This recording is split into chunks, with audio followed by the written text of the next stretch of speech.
Hello everyone, my name is the Ukrainian and today I'm going to be talking about Black Ops 5. And just before I get into all that, I just want to thank Thunder for letting me upload to the TSG channel. It's a great honor to be on here. And I'll also just like to say it's fantastic of Thunder for doing this for us small YouTubers to give us a bit of a platform onto the YouTube scene. And of course, if you guys do happen to enjoy today's video, don't forget to click that like button down below and let me know your thoughts on the recent news of Black Ops 5 being released in 2020. I would also like to invite you guys to check out my channel after you have finished watching this video. And of course, subscribe to TSG if you haven't subscribed to TSG already as well. And without further ado, let's get into the commentary about Black Ops 5. So at the time of recording this, it's nearly been a week since the bombshell we got from Kotaku, who broke the news that Call of Duty 2020 will be developed by Treyarch instead of Sledgehammer Games, who we assumed would be creating the 2020 Call of Duty. In fact, it was actually Raven Software who was actually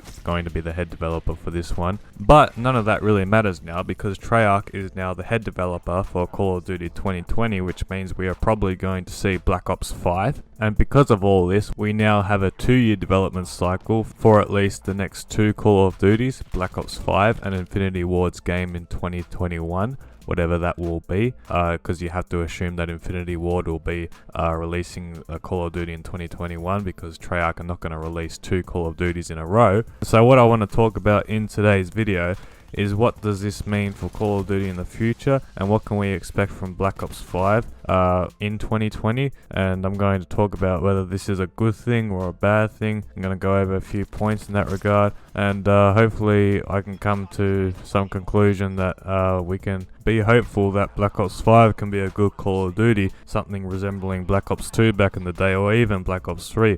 Because even though Black Ops 3 was a futuristic game with advanced movement and that, I still thoroughly enjoyed that game, much more than I enjoy Black Ops 4. I don't even want to talk about Black Ops 4. But now let's get into what does this development mean for Call of Duty in the future. So I want to talk about the good points about Black Ops 5 and the development that has happened over the past week now. So the first good point I have is that obviously back to the 2-year development cycle, and since we left the 2-year development cycle, Call of Duty has seemed to be on a decline. And during the quote-unquote golden days of Call of Duty, we had, Modern Warfare 3, Black Ops 2, Modern Warfare 2, Black Ops 1, etc. Those were the golden days of Call of Duty, and those were a 2-year development cycle. You had Infinity Ward 1 year, and then you had Treyarch coming out with a Black Ops game in the other year. So why I think that going back to a 2-year development cycle is a good thing is because this keeps the developers on their toes. Now, I don't know why, for some reason, since they've gone to the 3-year development cycles, the games have consistently come out unfinished.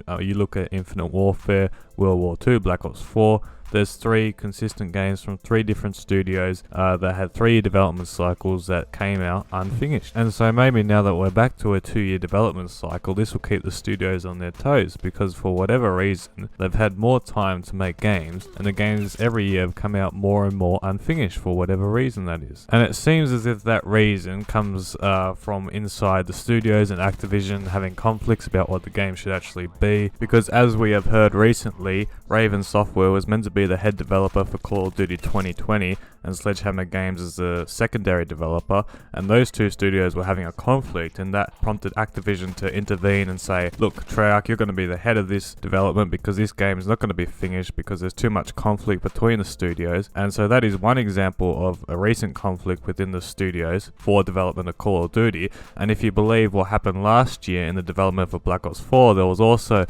fights and conflict going on about whether or not Black Ops 4 should be an Overwatch style game or should be more of a Call of Duty style game, and Activision had to cancel whatever was going to be Black Ops 4, which, if you believe the rumors, was going to be a game that was more similar to Overwatch rather than a game that was what we know as Call of Duty. And so now we have a situation where Call of Duty has a serious identity crisis, because for the past, say, 4 or 5 years, Call of Duty has been, trying to change things and copy things, and to the point where it just hasn't become Call of Duty anymore. I mean, I know with Black Ops 4 it was basically a recycled Ops 4 because they copied things from Black Ops 3 and Black Ops 2 and whatever, and then they kind of just recycled bits and pieces from their Overwatch game that they were going to create. But yeah, overall, Call of Duty has a serious identity crisis, and everyone within Activision seems to have different ideas of where the game should go. But this leads me to my second point as to why Black Ops 4 could be a great Call of Duty title. And that particular point is, now, if Activision and Treyarch have learned from their mistakes in the past about what Call of Duty should be and what Call of Duty should not be, and they have learned that conflict within the studios is not going to get a Call of Duty done, polished and finished by the time of release,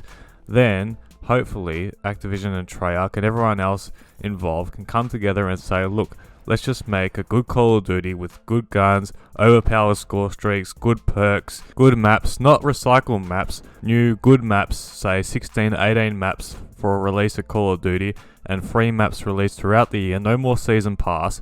And if Activision, Treyarch and everyone else realize that and come together and do that and make a great Call of Duty, and yes, we know it's going to have loot boxes, but I believe you can still make a great Call of Duty even with microtransactions. So, as I said before, if they all agree on that, come together and make a great COD game, and realize what it takes to make a great COD game, and realize that, hey, let's not copy everyone, let's just make Call of Duty great again, and basically just make a game like Modern Warfare 3 or Black Ops 2, then there is no reason why Black Ops 5 in 2020 can't be a good Call of Duty game, even though recently we have heard about the complete mess that Call of Duty 2020 is in at the moment. But now Treyarch is the head studio for the development of the game, with Raven Software and Sledgehammer Games still helping out. They're apparently going to be making the campaign. It's going to be based on the Cold War. And so it means we're going to be going back to a Black Ops 1 style Call of Duty, which is a positive. And one more positive that I want to mention about this development that's happened over the past week is that Treyarch actually might have more time to work on the multiplayer and zombies because they're not focused on a blackout mode, and because with Black Ops 4 their multiplayer development was completely rushed due to the fact that in January or March time in 2018, say 8 to 10 months before the game was supposed to release, Black Ops 4 was in a stage where it was more like Overwatch than Call of Duty, and they had to completely revamp the game. But with this game now, they at least have a good 1.5 years to churn out a really good multiplayer and zombies experience for us in Black Ops 5, which is due to release in 2020. So yes guys, those are my 2 to 3 points on why I think Black Ops 4 can be a great Call of Duty title. I'd love to read your comments in the comment section down below what you think about Call of Duty 2020, and I also invite you guys to check out my channel, which will be linked down in the description. Over there I mainly make commentaries about Call of Duty. I talk about what's going on currently in Call of Duty, news, etc. And I'd also once again like to thank Thunder for letting me upload to the TSG channel.